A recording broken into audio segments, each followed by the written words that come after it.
What's in a name? What's in a name?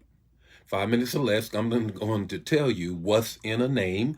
I'm going to give you the text to talk and the takeaway. But before we get into that, I just simply want to just greet all of you this morning. What an excellent Tuesday morning it is. Glad to see all of you on this morning. What a wonderful morning it is. And just welcome to Morning Manna. Morning Manna is where we get together and I share the word with you in about 5 minutes or less with the text, the talk, and the takeaway. That's what I'm going to do. I'm going to ask you to do something as well. Put your responses and your thoughts and the revelation that you get in the chat area so other people can get it.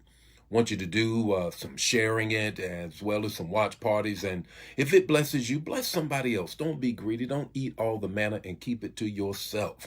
Don't keep it to yourself this morning. Let me greet a couple of folk, put my specs on so I can see. Good morning. Good morning, Anitra. How are you this morning? Good morning, Joel. How are you? Good morning, Dr. Moore. How are you all on this morning? What an excellent morning it is. Put in the chat area, what is in a name? What's in a name? My name is Jeffrey Vincent Dudley Sr.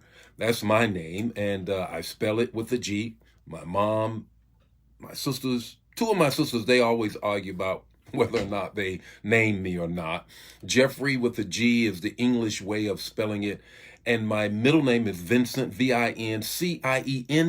Notice that. Got an I and an E in there. That was a mistake on my birth certificate.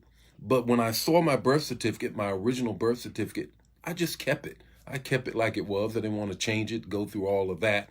So that's my name. And what's your name and what's in a name?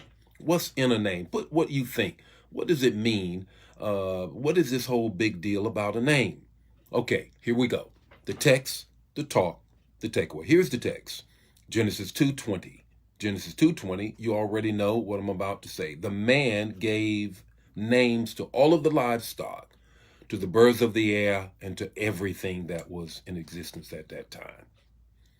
God gave Adam the job of naming everything.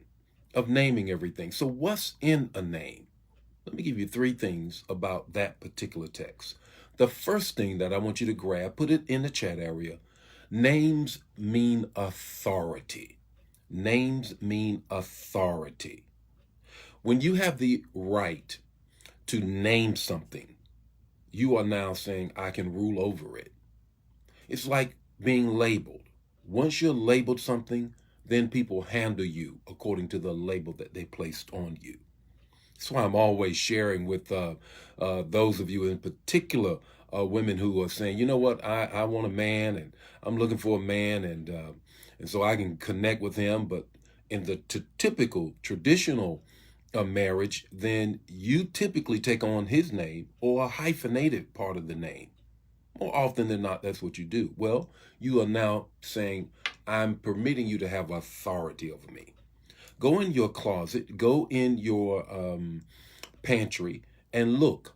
You don't just grab anything off of the shelves. You look for particular names. When somebody can label you, they can handle you accordingly because they place authority over you. And that's what God told to Adam. I'm giving you the authority. They don't exist until you name it. Here's the second thing. Names mean access.